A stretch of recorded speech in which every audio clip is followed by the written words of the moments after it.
Assalamualaikum warahmatullahi wabarakatuh. Selamat datang di Medialog, tempat di mana kita mengupas kisah-kisah rumah tangga yang penuh warna. Jangan lupa untuk like, subscribe, dan nyalakan lonceng notifikasinya, supaya kamu nggak ketinggalan cerita-cerita menarik lainnya. Kalau kamu punya pengalaman atau kisah rumah tangga yang ingin dibagikan, tuliskan saja di kolom komentar. Siapa tahu, kisahmu bisa menginspirasi banyak orang. 5 tahun. 5 tahun ia menahan rindu. Menyeka air mata sendirian di negeri orang. Demi keluarga yang katanya menanti. Ia bekerja siang malam demi rumah impian, tapi yang menanti adalah pengkhianatan.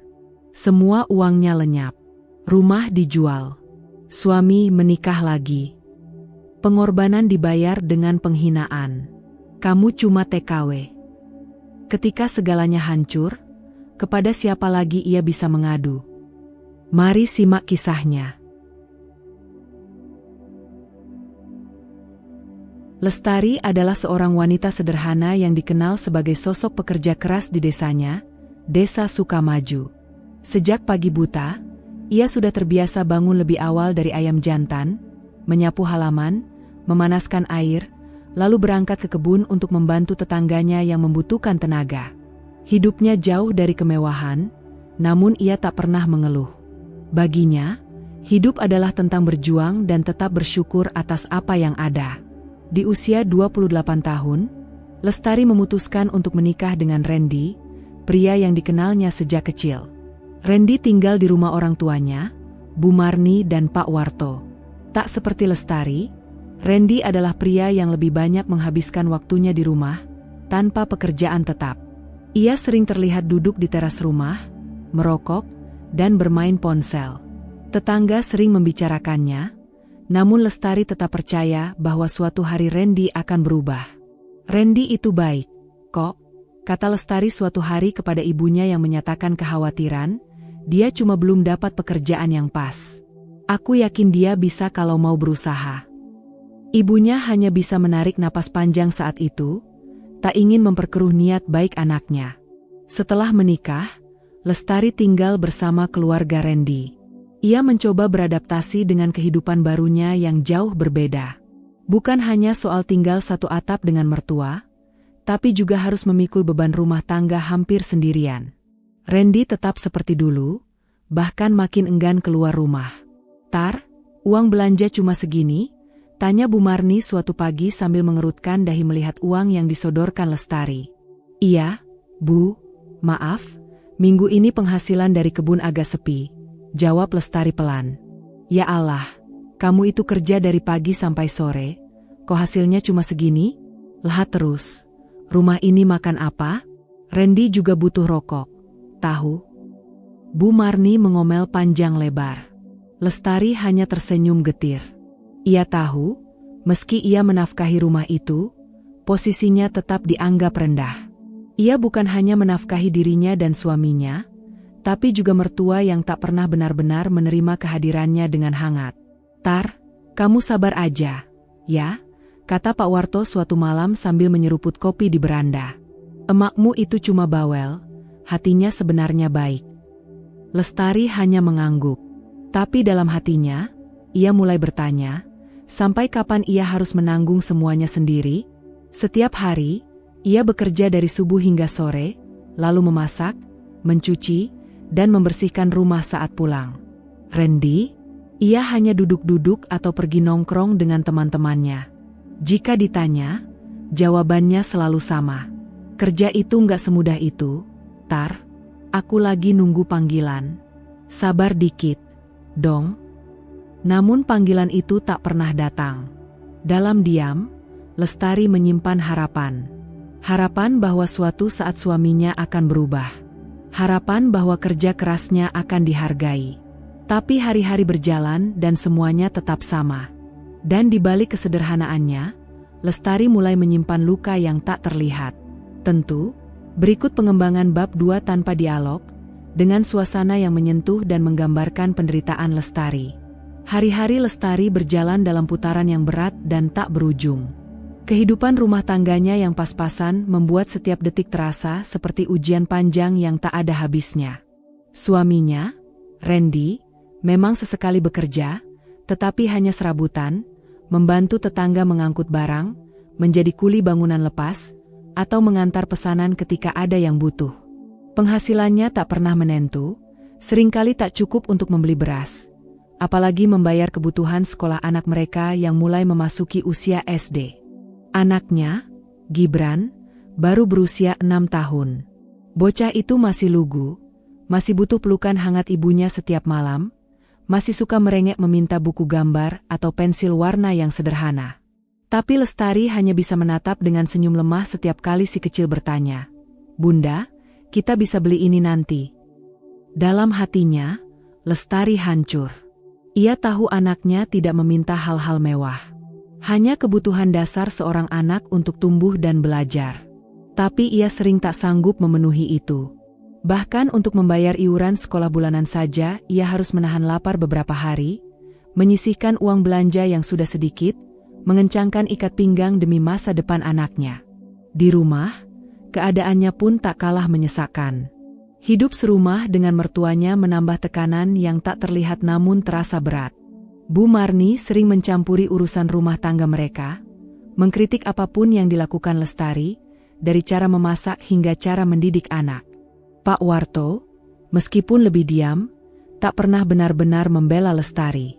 Setiap kali ada masalah, Lestari yang menjadi sasaran kemarahan dan sindiran. Seolah semua kesalahan dan kekurangan dalam rumah itu adalah tanggung jawabnya. Lestari mencoba bertahan, mencoba mencari tambahan pekerjaan dengan menjadi buruh tani dan membantu warung tetangga. Tapi tubuhnya sudah mulai lelah. Usia dan beban hidup membuatnya gampang jatuh sakit. Sementara waktu terus berjalan, kebutuhan terus bertambah. Setiap malam, ia terjaga lebih lama dari semua penghuni rumah, menatap langit-langit kamar yang bocor, berpikir bagaimana caranya bisa keluar dari lingkaran ini. Hingga suatu hari, dengan berat hati, ia mengambil keputusan paling besar dalam hidupnya, merantau ke Arab Saudi menjadi tenaga kerja wanita. Keputusan itu bukan tanpa air mata. Ia tahu artinya adalah meninggalkan anak yang masih kecil. Ia tahu mungkin bertahun-tahun ia tidak bisa memeluk Gibran, tidak bisa melihatnya tumbuh, tidak bisa menemaninya saat demam atau menangis karena teman. Tapi ia juga tahu, jika tidak mengambil langkah ini, Gibran akan tumbuh dalam kekurangan yang menyakitkan. Dengan hati yang remuk, Lestari mengurus semua dokumen. Ia menjual satu-satunya kalung emas yang diwarisi dari ibunya untuk membayar biaya pemberangkatan. Tak ada pesta perpisahan, hanya pelukan singkat dari anaknya dan pandangan mata yang belum mengerti. Randy tampak acuh, seolah tak benar-benar sadar bahwa istrinya akan pergi jauh, membawa beban keluarga yang seharusnya dipikul bersama. Di hari keberangkatannya, hujan turun deras. Langit seperti ikut menangis melihat perempuan itu melangkah pergi meninggalkan tanah kelahirannya, bukan untuk mengejar mimpi, tapi untuk bertahan hidup. Lestari naik bus dengan hati yang tercabik. Ia tak tahu kapan akan kembali, tapi yang ia tahu, ia harus kuat. Demi Gibran. Demi sejumput harapan akan kehidupan yang lebih layak. Dan di atas kursi bus yang dingin dan sempit, Lestari menunduk, menyeka air mata yang jatuh pelan. Ia bukan wanita hebat, hanya seorang ibu yang tak punya pilihan lain. Hari pertama Lestari menginjakan kaki di tanah Arab terasa seperti memasuki dunia lain. Asing, kaku, dan dingin, meski matahari bersinar terik di langit gurun. Di benaknya, ia menggenggam kuat harapan untuk memperbaiki nasib anaknya, Gibran. Tapi kenyataan segera menamparnya dengan kejam. Ia tidak datang sebagai tamu, bukan pula sebagai tamatan terhormat. Ia datang sebagai buruh. Seorang pembantu rumah tangga di negeri orang. Majikannya seorang wanita tua, keras kepala, kasar dalam tutur kata, dan tidak pernah tersenyum. Sang suami, walaupun lebih diam, tidak pernah benar-benar peduli. Bagi mereka, Lestari adalah alat, hanya tangan dan kaki yang harus bekerja tanpa keluh. Pagi buta, sebelum fajar menyingsing, Lestari sudah harus bangun. Belum sempat mencuci muka atau menghela napas panjang, ia sudah diseret dalam tumpukan pekerjaan. Menyapu seluruh rumah yang besar, mencuci pakaian satu keluarga besar dengan tangan, memasak sarapan, dan menjaga dua anak kecil yang kerap nakal dan menjerit jika sedikit saja keinginan mereka tak terpenuhi. Tidurnya tidak lebih dari 3 jam sehari. Di malam hari, setelah semua penghuni rumah terlelap, Lestari masih harus membersihkan dapur, merendam baju, dan mengepel lantai yang dilumuri minyak dan remah-remah makanan. Ketika tubuhnya lunglai dan matanya nyaris tertutup karena lelah, ia hanya boleh berbaring di lantai sempit ruang cuci, tanpa kasur, hanya sehelai selimut tipis yang tak cukup mengusir dingin malam padang pasir. Makan pun bukan sesuatu yang pasti. Seringkali ia hanya diberi sisa makanan yang dingin dan basi, atau roti keras yang bahkan sulit ditelan. Jika ia meminta lebih, atau lambat sedikit bekerja, ia akan disambut dengan bentakan kasar. Enti malas. Enti bodoh. Tidak tahu kerja. Pulang saja kalau tidak bisa bersih. Begitulah suara majikannya yang menggema di seluruh rumah hampir setiap hari. Lestari tidak mengerti sepenuhnya bahasa mereka, tapi dari sorot mata, dari nada suara yang menghujam seperti cambuk, ia tahu, ia tidak dianggap manusia. Hari berganti hari, minggu berganti minggu, tubuhnya mulai mengeluh. Punggungnya nyeri, kakinya bengkak, dan kedua tangannya mulai pecah-pecah karena air sabun yang keras. Tapi tak ada waktu untuk mengeluh. Setiap tetes keringatnya adalah biaya sekolah Gibran. Setiap luka di tangannya adalah sepatu baru yang diinginkan anaknya. Dan setiap air mata yang jatuh diam-diam di pojok ruang cuci adalah surat rindu yang tak bisa ia kirimkan. Dalam sepi yang menyakitkan, Lestari belajar menahan rindu. Foto kecil Gibran yang diselipkan di dompetnya menjadi satu-satunya penghibur. Ia menatapnya saat sempat, menggenggamnya erat saat malam terlalu sunyi, dan berdoa, selalu berdoa, agar anaknya tumbuh dalam kebahagiaan, meski ia tak di sampingnya. Terkadang, ia memandangi jendela dapur dan membayangkan dirinya kembali ke tanah kelahiran, memeluk anaknya erat-erat, menyuapinya makan hangat, dan mencium keningnya sebelum tidur. Tapi kenyataan selalu memanggilnya kembali. Sapu belum selesai, piring masih menumpuk, dan tubuhnya harus terus bergerak, meski hatinya nyaris mati. Di negeri asing itu, Lestari tak hanya menjadi pembantu. Ia menjadi korban dari dunia yang tak adil, dari sistem yang tak peduli pada air mata perempuan miskin yang merantau demi sesuap nasi. Tapi ia bertahan. Karena ia tahu, jika ia runtuh, harapan anaknya pun akan ikut runtuh. Setiap bulan, dengan tangan yang kasar karena sabun dan luka, dan tubuh yang nyaris roboh karena lelah, Lestari menyisihkan sebagian besar gajinya untuk dikirim ke kampung. Uang puluhan juta yang ia kumpulkan dengan darah dan air mata itu, tak pernah ia pakai untuk dirinya sendiri. Ia tak pernah membeli baju baru, tak pernah mencicipi makanan enak di negeri asing itu. Bahkan untuk sekadar membeli vitamin saat tubuhnya mulai rapuh, ia masih berpikir 2 kali. Karena ia tahu, uang itu harus segera dikirim. Selalu harus dikirim. Randy, suaminya, setiap bulan menghubungi Lestari lewat pesan singkat. Bukan untuk menanyakan kabar atau bertanya apakah Lestari sehat, tapi hanya untuk mengingatkan satu hal. Uangnya jangan telat. Tembok rumah bagian belakang belum jadi. Perlu tambahan, Bu Marni mau beli kambing. Gibran juga minta HP baru, katanya malu sama teman-temannya. Kapan kamu kirim lagi? Sekalian buat beli tanah yang di pinggir jalan itu. Mumpung murah. Kalimat-kalimat itu menjadi makanan harian Lestari. Satu-satunya bentuk komunikasi dari suami dan mertuanya adalah daftar kebutuhan yang terus bertambah. Mereka tak pernah bertanya bagaimana keadaan Lestari di negeri asing, apakah ia cukup tidur, apakah ia bisa makan layak, atau apakah ia baik-baik saja. Yang mereka inginkan hanya satu, uang. Tak cukup hanya untuk rumah dan tanah. Bu Marni pun kerap mengirim pesan lewat Randy, atau bahkan langsung menelpon Lestari dengan suara tinggi dan nada mendesak. Anakmu itu makin susah diatur. Rewel terus, minta uang jajan tiap hari. Kalau nggak dikasih, ngamuk. Kamu itu ibunya, tanggung jawab dong. Lestari hanya bisa menunduk dalam diam di ujung telepon. Kata-kata mertuanya seperti cambuk yang menghantam batinnya.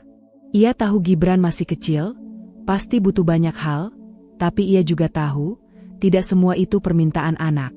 Ia bisa membedakan mana suara anaknya dan mana suara orang dewasa yang menumpang di balik nama Gibran untuk meminta lebih. Suatu bulan, ia telat mengirim karena majikannya menunda gaji. Saat itulah teror dari kampung mulai berdatangan. Pesan-pesan bernada ancaman muncul satu persatu. Randy menuduhnya lupa daratan. Bu Marni menyindir bahwa perempuan lain di kampung bisa memberi lebih.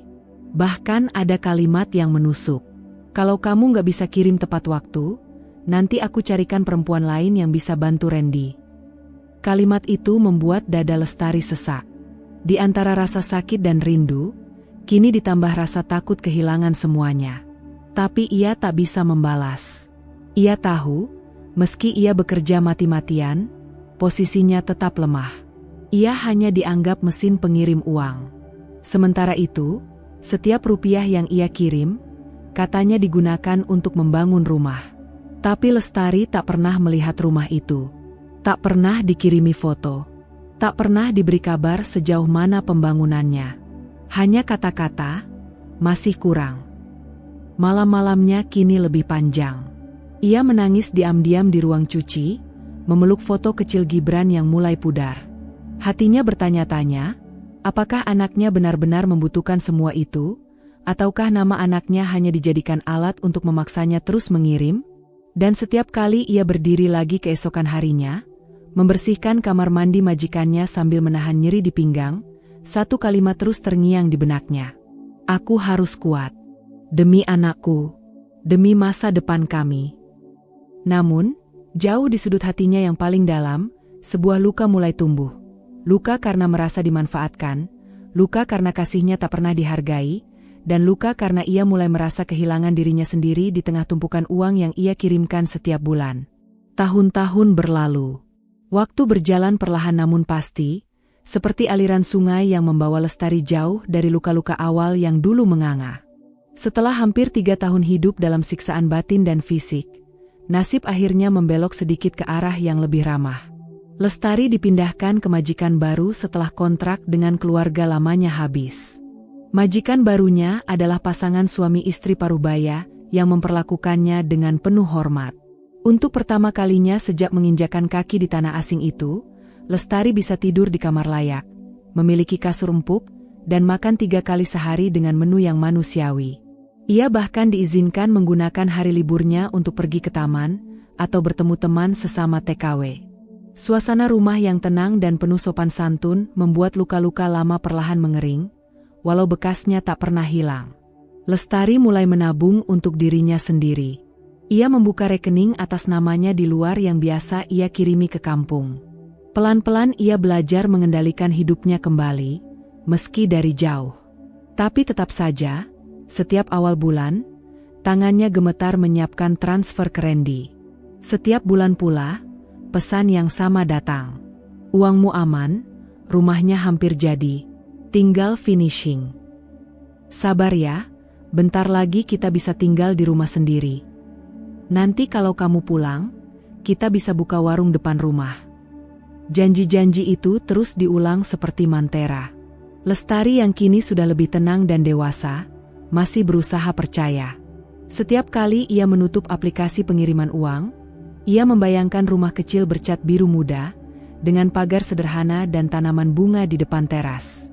Ia bayangkan Gibran bermain di halaman sambil memanggilnya, "Bunda," sambil tertawa. Ia bayangkan Randy menyambutnya dengan senyum, berkata bahwa semua pengorbanan itu tidak sia-sia. Namun, sesuatu di dalam dirinya mulai resah.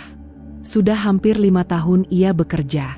Jika dihitung-hitung, uang yang ia kirimkan bisa membangun rumah mewah, membeli beberapa bidang tanah, bahkan membuka usaha. Tapi setiap kali ia minta bukti foto pembangunan rumah, Randy selalu punya alasan. HP rusak, nggak bisa kirim foto. Rumahnya belum rapi, nanti aja kalau udah selesai. Pak Warto belum sempat motret, nggak bisa pakai kamera. Lestari mengangguk, meski hatinya ragu.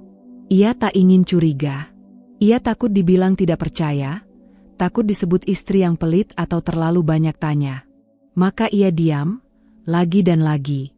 Dari majikan barunya, Lestari mulai belajar sedikit demi sedikit tentang keuangan dan pentingnya kontrol. Ia mulai membaca kisah TKW lain yang pulang tanpa apa-apa, meski bertahun-tahun mengirim uang. Hatinya bergetar. Ia mulai mencatat semua pengiriman yang pernah ia lakukan, dan jumlahnya membuat matanya berkaca-kaca. Uang yang ia sisihkan dari tubuh yang remuk dan hati yang retak sudah cukup untuk membangun masa depan. Tapi kenapa rumahnya belum selesai? Kenapa ia belum pernah melihat bahkan satu batu bata dari semua yang dijanjikan? Dalam diam, Lestari mulai merasa ada yang tidak beres. Tapi ia belum siap bertanya. Ia belum siap menghadapi kemungkinan terburuk. Ia masih menggenggam harapan, meski genggamannya mulai longgar. Lestari duduk di kursi dekat jendela pesawat, menatap langit biru yang luas dengan mata berkaca-kaca. Jantungnya berdetak lebih cepat dari biasanya. Setelah 5 tahun penuh peluh dan air mata, akhirnya ia pulang ke tanah kelahiran. Tapi kali ini, ia tidak memberitahu siapapun. Ia ingin memberi kejutan. Kejutan yang indah, penuh air mata bahagia dan pelukan hangat yang selama ini hanya bisa ia impikan. Ia telah menyusun semuanya dengan hati-hati. Tiket pesawat dibeli diam-diam. Barang-barang dikemas dengan rapi, lengkap dengan oleh-oleh untuk suami, anak, dan mertuanya. Ada baju baru untuk Gibran, mainan edukatif, bahkan sepatu yang selama ini anaknya minta lewat video call. Untuk Randy, ia membeli jam tangan dan parfum pria kesukaannya. Dan untuk Bu Marni dan Pak Warto, ia membungkus kain batik mahal dan satu set peralatan dapur yang ia beli dari tabungannya sendiri. Semua ia pilih dengan cinta, walau kadang hatinya ragu, apakah mereka akan menghargai? Selama penerbangan, Lestari tak bisa berhenti membayangkan. Di kepalanya, segala kemungkinan indah bermain seperti film. Ia membayangkan turun dari mobil di depan rumah yang selama ini hanya ia dengar dari cerita. Rumah impian yang konon sudah hampir jadi, yang katanya berdiri di pinggir jalan desa, dengan taman kecil dan pagar besi. Ia membayangkan langkahnya pelan saat memasuki halaman, lalu suara kaget Gibran berteriak, "Bunda!" sambil berlari ke arahnya. Lestari akan membungkuk dan memeluk anak itu erat, mencium pipinya berkali-kali sambil menangis haru. Mungkin tubuh Gibran kini lebih tinggi, suaranya berubah, tapi Lestari yakin, pelukan anak tak pernah berubah. Di benaknya, Randy juga akan kaget. Mungkin ia akan berdiri terpaku di ambang pintu, lalu mendekat pelan dan memeluk Lestari, membisikkan, "Kamu pulang, akhirnya." Mungkin Randy akan meminta maaf, karena selama ini terlalu sibuk mengurus pembangunan rumah. Lalu mereka akan duduk di teras rumah, bercanda, makan masakan Bu Marni sambil tertawa tentang kenangan lama. Mungkin nanti malam, mereka bisa berbicara panjang lebar tentang masa depan. Lestari membayangkan semuanya akan baik-baik saja. Ia pulang bukan hanya dengan koper berisi hadiah, tapi dengan hati yang penuh cinta dan kerinduan yang tak terbendung. Ia ingin sekali melihat kamar Gibran. Ingin tahu seperti apa ruang kecil yang ditempati anaknya selama 5 tahun ini. Ia ingin memeluk anak itu saat tidur, mencium ubun-ubunnya dan berbisik, "Maaf, Bunda harus pergi lama sekali. Tapi Bunda sudah pulang sekarang." Ia ingin melihat rumah yang dibangun dari keringat dan air matanya. Ia ingin duduk di teras sambil meminum teh pagi. Ia ingin merasa ada lagi. Menjadi ibu, istri, menantu. Menjadi bagian dari kehidupan yang selama ini hanya ia pantau dari layar kecil ponsel dan sinyal yang sering putus-putus. Dalam hatinya, Lestari terus memeluk harapan. Mungkin semua yang ia lalui tak sia-sia. Mungkin setelah bertahun-tahun, Tuhan akhirnya memberikan akhir yang manis.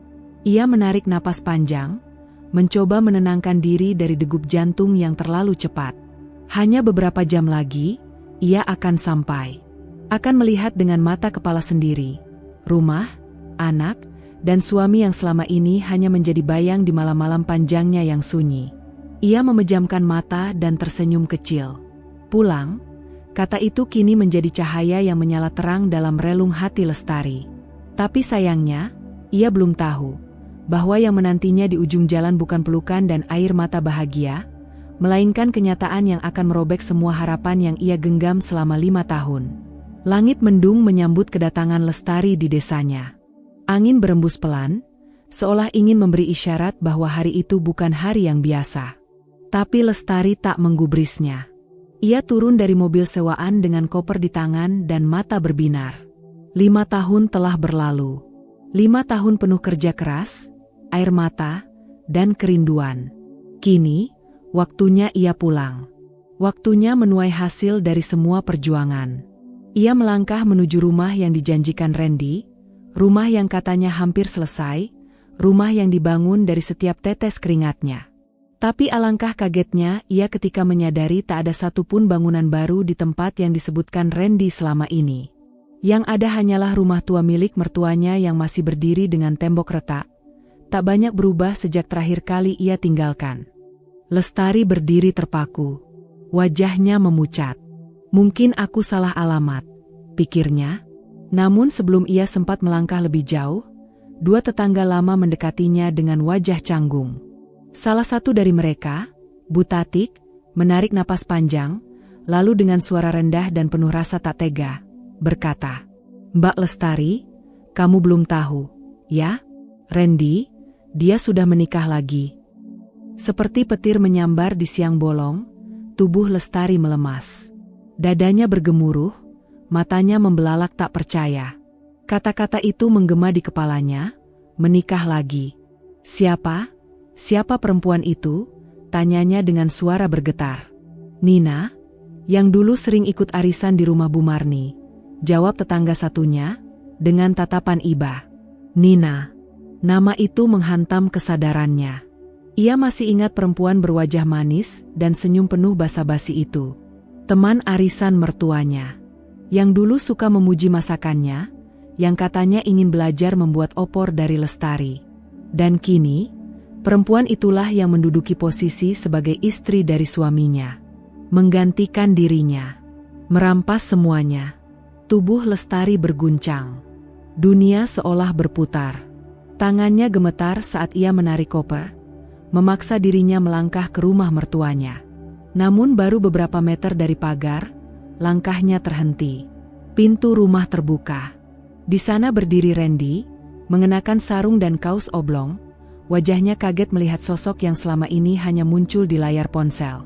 Di sampingnya berdiri seorang perempuan mengenakan daster bermotif bunga, dengan wajah yang jauh dari bersalah. Itulah Nina. Lestari tak bisa bicara. Dadanya sesak. Kepalanya dipenuhi suara-suara tak masuk akal. 1 minggu sebelum ia pulang, Randy masih menghubunginya. Masih meminta uang tambahan, banyak, katanya untuk mengurus notaris dan sertifikat tanah. Ia menuruti, meski berat. Ia percaya. Tapi ternyata uang itu, uang yang ia sisihkan dari jam tidur dan makan seadanya, dipakai untuk pesta pernikahan.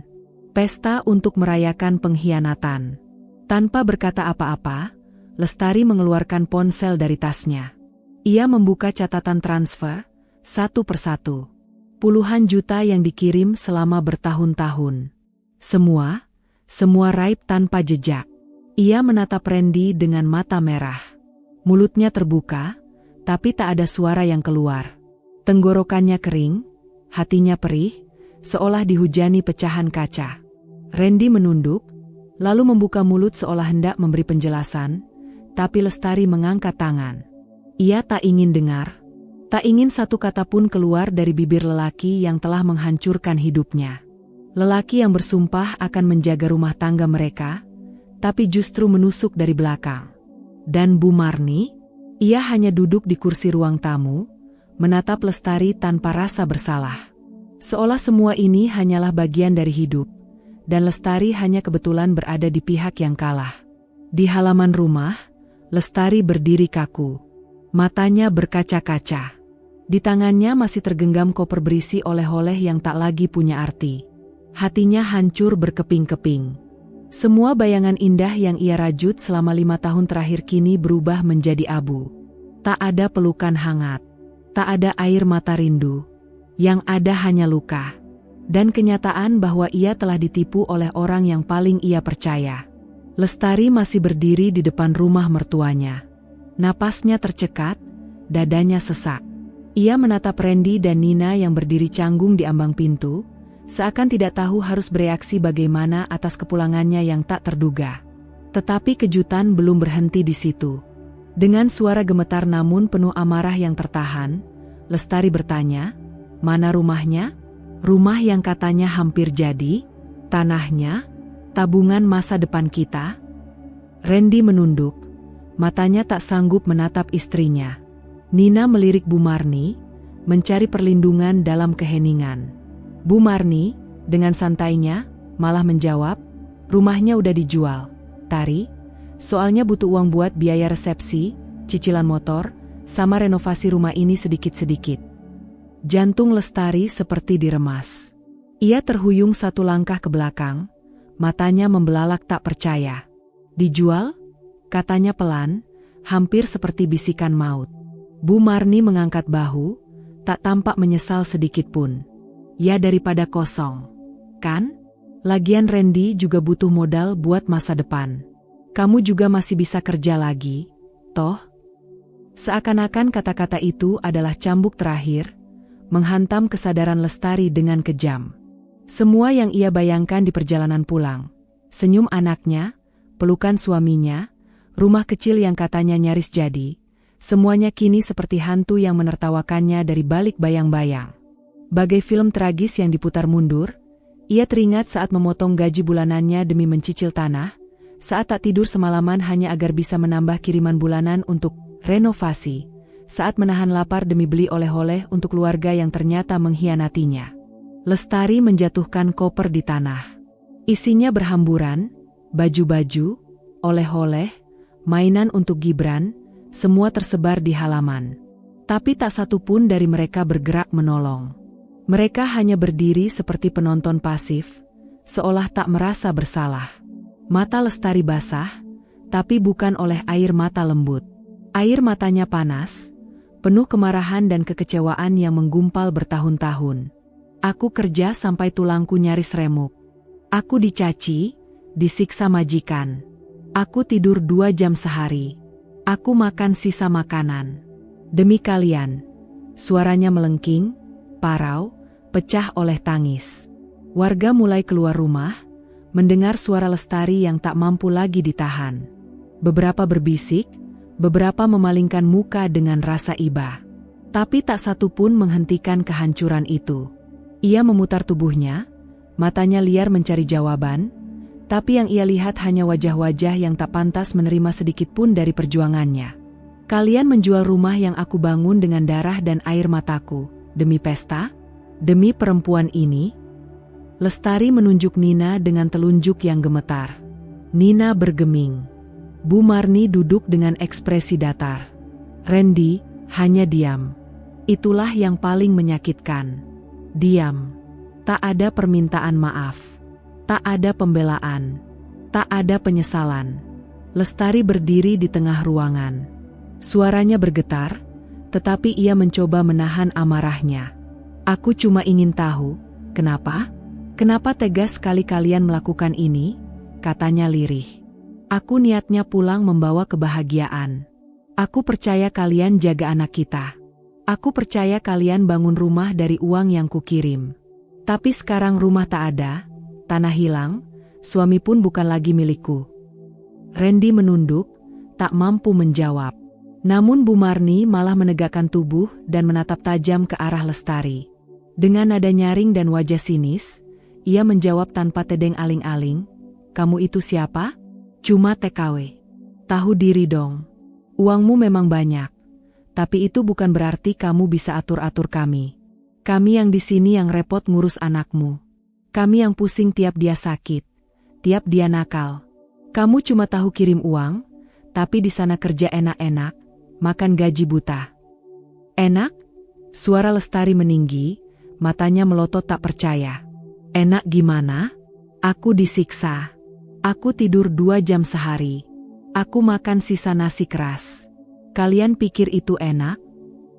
"Ah sudahlah, Tari," sambung Pak Warto pelan tapi tajam. Kamu itu perempuan, mestinya tahu diri. Di sana kerja di dapur orang, nyuci baju orang, ngurus anak orang. Di sini kami yang urus anak dan rumah. Jadi ya wajarlah kalau kami pakai uang itu buat keperluan keluarga. Masa kamu mau pulang terus minta semua dihitung-hitung? Wajar? Pakai uang tabunganku buat nikah sama perempuan lain itu wajar? Bentak Lestari sambil menunjuk Randy, yang masih tak berani bicara. Nina, yang sejak tadi hanya menunduk dan memeluk lututnya, tiba-tiba bersuara dengan santai, "Mbak Lestari, saya sih nggak pernah maksa. Yang ngajak nikah Randy kok. Dia bilang kamu udah berubah.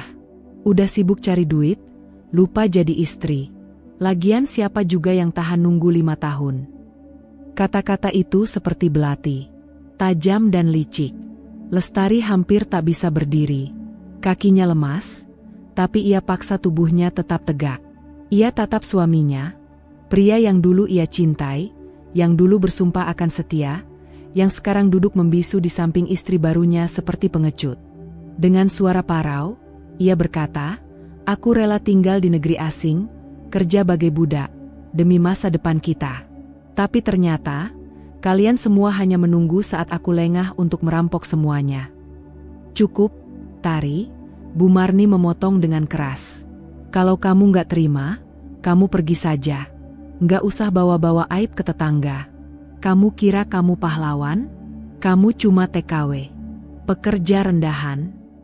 Kalimat itu meledakkan sesuatu di dalam dada Lestari. Amarah yang selama ini ditekan meledak tanpa bisa ditahan. Ia menggebrak meja kecil di ruang tamu. "Aku memang TKW. Tapi aku lebih punya harga diri daripada kalian semua yang hidup dari uangku tapi tega menginjak aku begini." Tangisnya pecah. Tapi bukan tangis lemah. Itu tangis kepedihan yang terlalu dalam. Tangis dari perempuan yang dikhianati oleh orang yang paling ia percaya. Ia memandang ke sekeliling untuk terakhir kalinya. Ruang tamu itu bukan lagi rumah. Itu neraka yang dibungkus kepura-puraan. Ia tahu tak ada yang bisa ia ubah hari itu. Tapi satu hal pasti, ia tak akan mengemis cinta, pengakuan, atau penerimaan dari mereka lagi. Langit mulai gelap saat Lestari melangkah meninggalkan rumah mertuanya. Angin sore yang dingin menyapu wajahnya yang masih basah oleh air mata.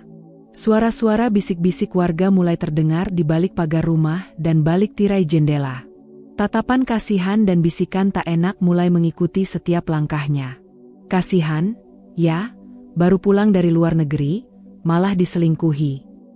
Dikira rumahnya udah jadi, ternyata malah buat nikah lagi. Duitnya habis buat pesta. Parah amat tuh suaminya. Kata-kata itu menusuk lebih tajam daripada sembilu. Lestari menunduk dalam, mencoba menyembunyikan wajahnya yang merah padam, bukan hanya karena marah, tapi karena malu. Malu yang mencabik-cabik harga dirinya. Ini kampung halamannya, tempat ia dibesarkan, tempat yang dulu membuatnya merasa aman. Tapi kini, tanah ini seperti tak mengenalnya lagi. Rumah yang ia impikan berubah jadi kenangan pahit, dan orang-orang yang dulu ia percaya menjelma pengkhianat. Langkahnya makin cepat, hampir seperti berlari kecil, sambil mendorong koper yang rodanya tersendat di tanah berbatu. Tak jelas kemana ia hendak pergi. Ia hanya tahu satu hal, ia tak bisa diam di sana. Tidak di rumah itu, tidak di desa itu, tidak di antara orang-orang yang menyaksikan kehancurannya seperti menonton tontonan drama murahan. Sampai akhirnya, di ujung jalan kecil dekat sawah, Lestari berhenti. Nafasnya memburu, dadanya naik turun tak karuan. Emosinya seperti gelombang tinggi yang tak terbendung lagi. Ia berteriak keras ke langit, seperti orang putus asa yang tak tahu harus mengadu ke siapa. "Kenapa? Kenapa semua orang tega? Aku ini kerja bukan buat dihina." Ia menangis kencang-kencangnya di tepi jalan itu, sendirian, tak peduli lagi siapa yang mendengar. Ia merasa tubuhnya remuk. Hatinya hancur berkeping-keping. 5 tahun, 5 tahun. Ia menghabiskan masa mudanya bekerja di negeri orang, hanya untuk kembali dan disambut dengan pengkhianatan. Ia mengingat anaknya. Wajah mungil yang selama ini hanya bisa ia lihat dari layar kecil ponselnya. Anak yang ia rindukan setiap malam. Anak yang ia titipkan dengan penuh harap. Tapi kini, entah bagaimana nasib si kecil. Apakah ia masih mengenal ibunya? Apakah hatinya sudah diracuni oleh kebohongan-kebohongan yang diciptakan keluarga itu? Lestari merosot duduk di tanah, di samping sawah yang mulai tergenang air hujan. Ia tak peduli baju oleh-olehnya kotor, tak peduli lututnya lecet, tak peduli tangannya gemetar. Yang ia tahu, hidupnya tak lagi seperti dulu. Semua yang ia bangun dari nol kini lenyap. Ia marah. Tapi lebih dari itu, ia hancur. Remuk. Terkoyak. Ia merasa seperti perempuan paling malang di dunia. Dipermalukan bukan di negeri orang, tapi di tanah kelahirannya sendiri. Di kampungnya sendiri.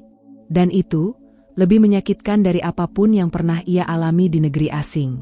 Malam turun perlahan di desa itu, namun di hati Lestari, malam telah datang sejak siang. Bukan malam yang tenang, melainkan malam yang kelam, berat, dan penuh bara amarah yang menyesakkan dada.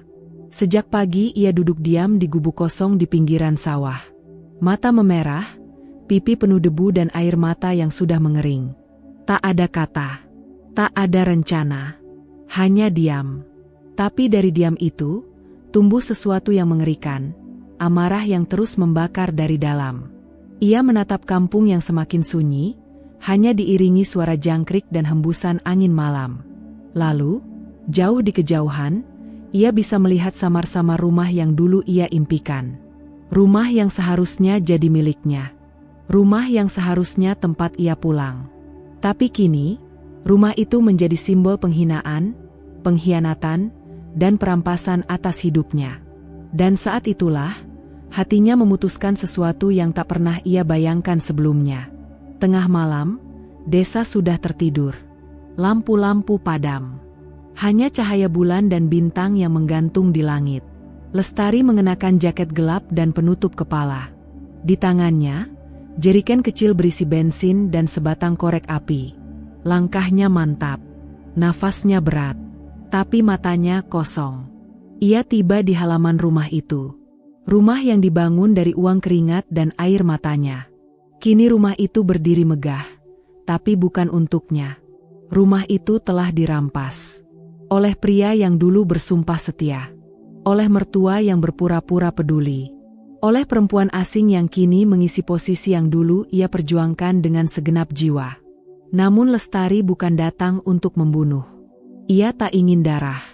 Ia hanya ingin keadilan, dengan caranya sendiri. Dengan tenang, ia masuk ke belakang rumah. Ia tahu persis jalurnya. Ia dulu tinggal di sini. Ia kenal setiap sudutnya.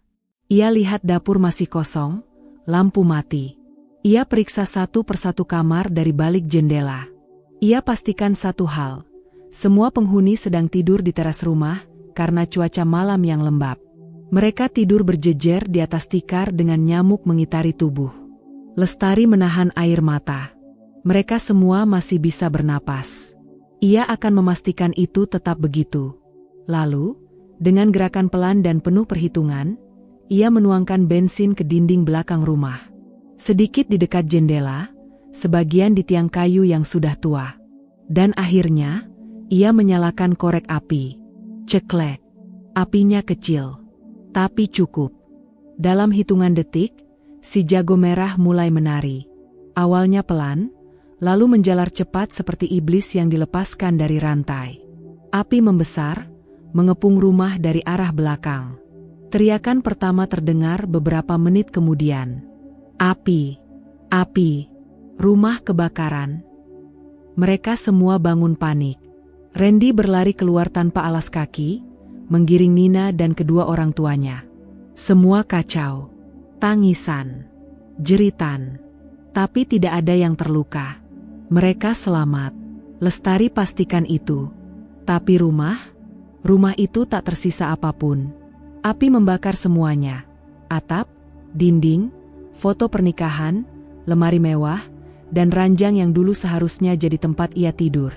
Semuanya hilang jadi abu, jadi debu, jadi asap yang naik ke langit malam.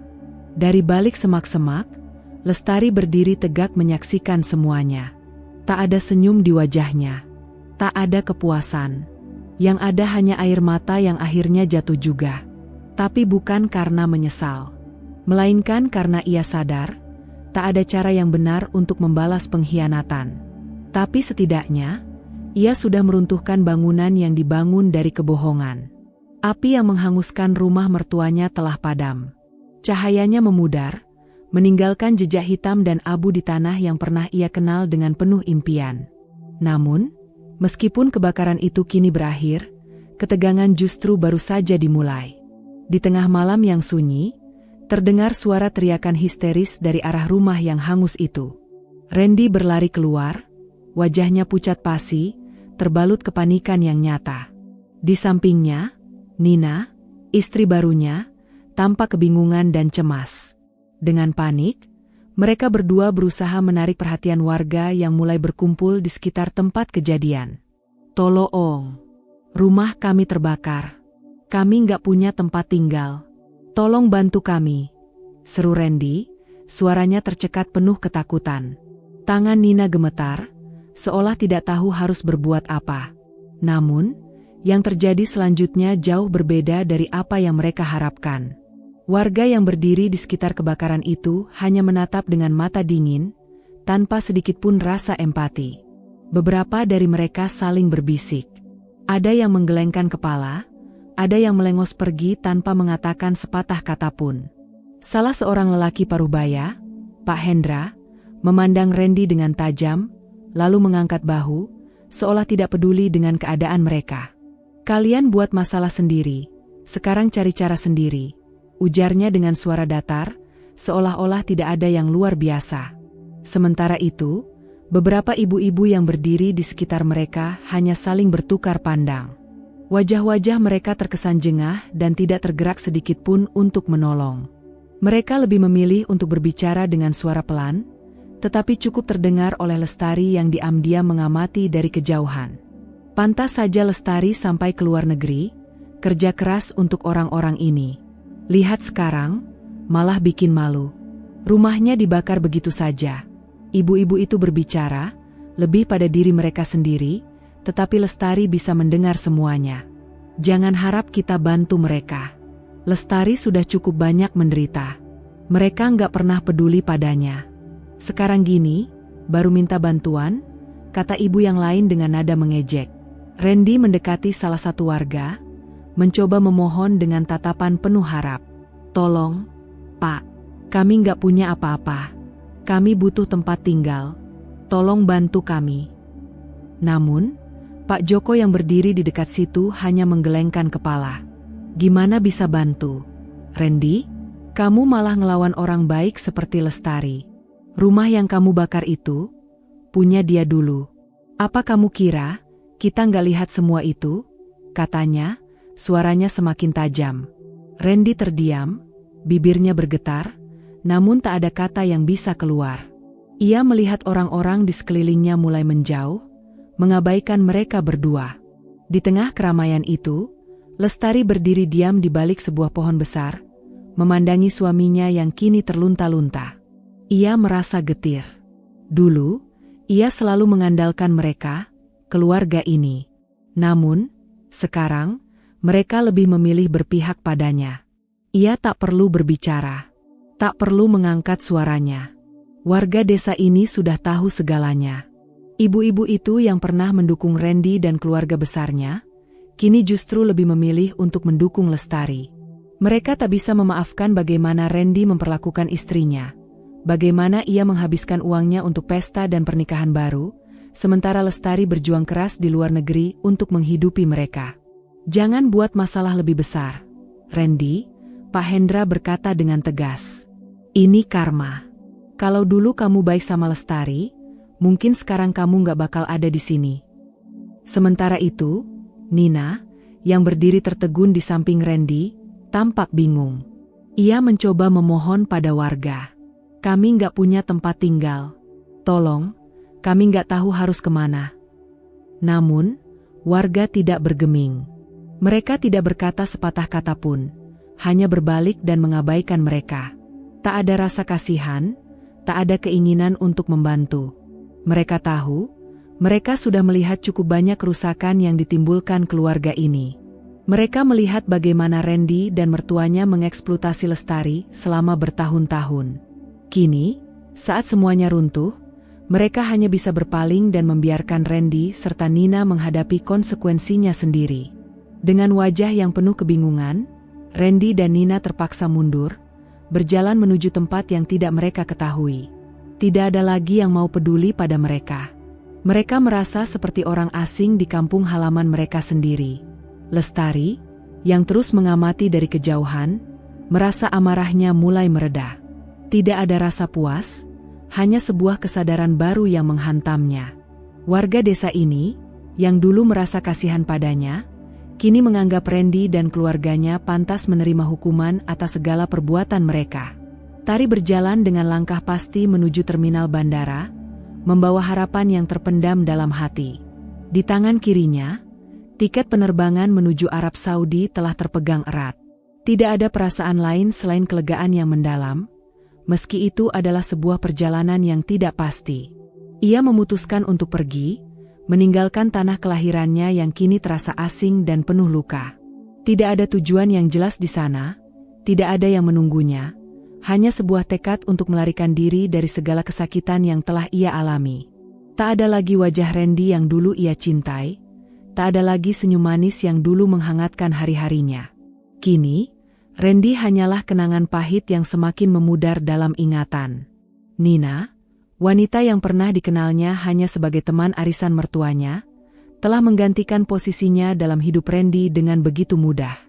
Dan yang paling menyakitkan, keluarga suaminya yang dulu ia anggap sebagai tempat berlindung, kini seakan tak lagi peduli. Malam itu, saat ia melangkah di antara keramaian bandara, ia merasakan perasaan yang asing. Ketidakpastian itu bukanlah sesuatu yang baru bagi Lestari, tetapi kali ini ada perasaan yang berbeda, perasaan lepas yang sekaligus menggentarkan. Di luar negeri, meskipun tak tahu pasti akan kemana ia akan pergi, ia merasa lebih bebas. Tidak ada lagi yang bisa menghakimi atau mengabaikannya. Hanya dirinya dan dunia yang luas di depan mata. Dengan mata yang sedikit berkaca, Lestari duduk di bangku terminal, menunggu pengumuman penerbangan. Ia memandang sekeliling, mencoba menemukan ketenangan di tengah kesibukan bandara yang tidak pernah tidur. Di luar, angin malam berhembus lembut, menandakan bahwa hidup akan terus berjalan, meski terkadang terasa penuh dengan ketidakadilan. Beberapa kali, pikirannya kembali melayang pada kenangan-kenangan bersama Randy dan keluarga mertuanya. Ingatannya tentang masa-masa perjuangan yang berat, saat ia bekerja keras di luar negeri untuk keluarga yang ternyata tidak pernah menghargainya. Semua pengorbanan yang ia lakukan, semuanya seakan sia-sia. Ia mengingat saat-saatnya berjuang, mengirimkan uang demi membangun rumah yang kini tidak ada, demi masa depan anaknya yang kini terabaikan. Namun, di tengah semua kepahitan itu, ada satu hal yang membuatnya tersenyum. Setidaknya, ia tidak lagi terikat oleh janji-janji kosong dari orang-orang yang telah mengecewakannya. Ia tidak lagi terbelenggu oleh harapan yang dikhianati. Keputusan untuk pergi, meskipun tak ada tujuan yang pasti, adalah keputusan yang ia anggap benar. Ia memilih untuk melepaskan segala yang sudah berlalu, untuk memulai lagi dari titik nol. Tiket yang ia pegang itu bukan hanya tiket perjalanan fisik, tetapi juga simbol dari keberaniannya untuk memulai babak baru dalam hidupnya. Di sana, di tanah asing, ia berharap menemukan kedamaian, atau setidaknya kebebasan dari bayang-bayang masa lalu yang terus menghantuinya. Penerbangannya diumumkan. Lestari bangkit dari tempat duduknya, menatap bandara terakhir kali sebelum memasuki ruang tunggu untuk naik pesawat. Dalam hatinya, ia berjanji pada dirinya sendiri bahwa ini adalah kesempatan terakhir untuk menemukan dirinya kembali, untuk belajar bagaimana mencintai dirinya sendiri tanpa bergantung pada orang lain. Saat ia melewati pintu keberangkatan, satu hal yang ia sadari, ia tidak lagi takut. Tidak lagi takut akan apa yang akan terjadi. Tidak lagi takut untuk berdiri sendiri, tanpa Randy, tanpa keluarga mertuanya. Ia hanya ingin hidup untuk dirinya sendiri, untuk anaknya yang akan ia perjuangkan dengan cara yang lebih baik. Meski di luar negeri, meski di tanah yang jauh, Ia yakin bahwa ia bisa menemukan kedamaian yang selama ini ia cari. Pesawat lepas landas, meninggalkan tanah yang penuh dengan kenangan pahit. Lestari menatap keluar jendela, membiarkan angin berhembus masuk, menandakan bahwa perjalanan baru ini akan dimulai. Tidak ada yang tahu kemana ia akan pergi, tetapi yang pasti, ini adalah perjalanan menuju kebebasan yang sejati. Pesawat yang membawanya akhirnya mendarat di tanah yang penuh berkah. Tanah yang selama ini hanya bisa ia lihat dalam doa dan harapan. Lestari menatap keluar jendela pesawat, melihat hamparan langit biru yang kini digantikan dengan gurun pasir dan pemandangan kota Mekah yang mulai tampak di kejauhan. Dalam hati, ia merasa perasaan campur aduk, antara lega, takut, dan harapan yang mendalam. Setelah melewati proses imigrasi dan beristirahat sejenak, Lestari akhirnya tiba di Tanah Suci. Ia menatap Masjidil Haram dengan mata yang penuh keharuan. Suara adzan terdengar begitu merdu di telinganya, seperti panggilan yang sudah lama ia rindukan. Tanah yang penuh dengan doa-doa yang tak terucapkan kini menyambutnya dengan keheningan yang menenangkan jiwa. Mekah, kota yang selama ini hanya ia impikan, kini berada tepat di depannya.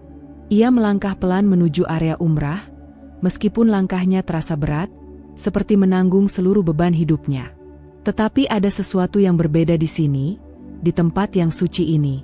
Di tengah kerumunan orang-orang yang datang dengan niat dan harapan yang sama, Lestari merasa seakan ia sedang berada di tempat yang benar, tempat yang akan memberikan ketenangan pada hatinya yang gelisah. Dengan hati yang penuh rasa syukur, Lestari memulai rangkaian ibadah umrah, melaksanakan setiap langkah dengan penuh khusyuk. Saat berdoa, ia merasa dekat dengan Allah, seakan setiap kata yang ia ucapkan terdengar langsung olehnya. Begitu banyak doa yang ingin ia sampaikan, begitu banyak perasaan yang ingin ia ungkapkan. Namun, saat itu, Lestari hanya bisa menangis.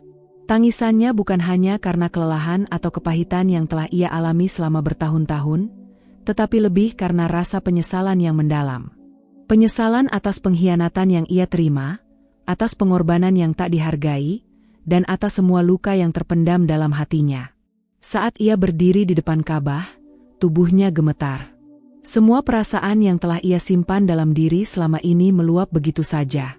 Di hadapan Allah, Lestari tidak lagi merasa takut atau malu. Ia menangis sejadi-jadinya, membiarkan air mata itu mengalir begitu deras, seperti sungai yang mengalirkan segala kesedihan dan penderitaan yang telah menumpuk dalam hidupnya. "Ya Allah," bisiknya, suaranya tercekat oleh tangisan, "mengapa aku begitu lemah? Mengapa aku tidak bisa melawan segala ketidakadilan ini? Aku hanya ingin hidup dengan damai, ya Allah. Aku hanya ingin anakku bahagia, aku hanya ingin keluarga kecilku utuh. Kenapa semua ini harus terjadi?" Tangisannya terdengar seakan menggetarkan udara sekitar, namun hanya ia dan Allah yang mengerti perasaan dalam doanya. Semua yang pernah terjadi, kebohongan, pengkhianatan, dan kesulitan yang ia alami, seakan terhapus begitu saja dalam kesedihan yang ia rasakan di tempat suci ini. Lestari merasa seakan Allah sedang mendengarkan setiap tangisnya, memberikan ruang untuk ia mengadu, memberikan tempat untuk ia melepaskan beban hidup yang telah lama menjeratnya. Ia terjatuh dalam tangisnya, merasakan kedekatan dengan Allah yang begitu kuat. Setiap tetes air matanya adalah doa, setiap isakan adalah permohonan agar ia diberi kekuatan untuk melewati semuanya. Lestari merasa tak ada lagi yang perlu disembunyikan. Di sini, di hadapan Allah, ia bisa jujur tentang rasa sakitnya, tentang betapa dalamnya luka yang ada di hatinya. "Ya Allah, aku berserah. Aku lelah. Ya Allah, aku lelah dengan semua yang aku alami. Tapi aku percaya, hanya kepada MU aku bisa berharap. Tolonglah aku, beri aku kekuatan untuk memulai lagi. Beri aku ketabahan untuk menghadapi masa depan, dan lindungilah anakku." Setelah beberapa lama, tangisan itu mulai reda. Lestari menatap Ka'bah sekali lagi, matanya yang masih basah oleh air mata kini penuh dengan tekad yang baru. Ia tahu, perjalanan ini adalah titik balik dalam hidupnya. Tidak peduli seberapa pahit masa lalu yang ia hadapi, ia tahu bahwa dengan kehadiran Allah, ia bisa menemukan kedamaian yang selama ini hilang. Lestari merasakan kedamaian yang belum pernah ia rasakan sebelumnya. Untuk pertama kalinya, ia merasa hatinya benar-benar tenang. Tidak ada lagi rasa takut, tidak ada lagi kekhawatiran tentang masa depan. Semua yang ia butuhkan kini ada dalam hatinya.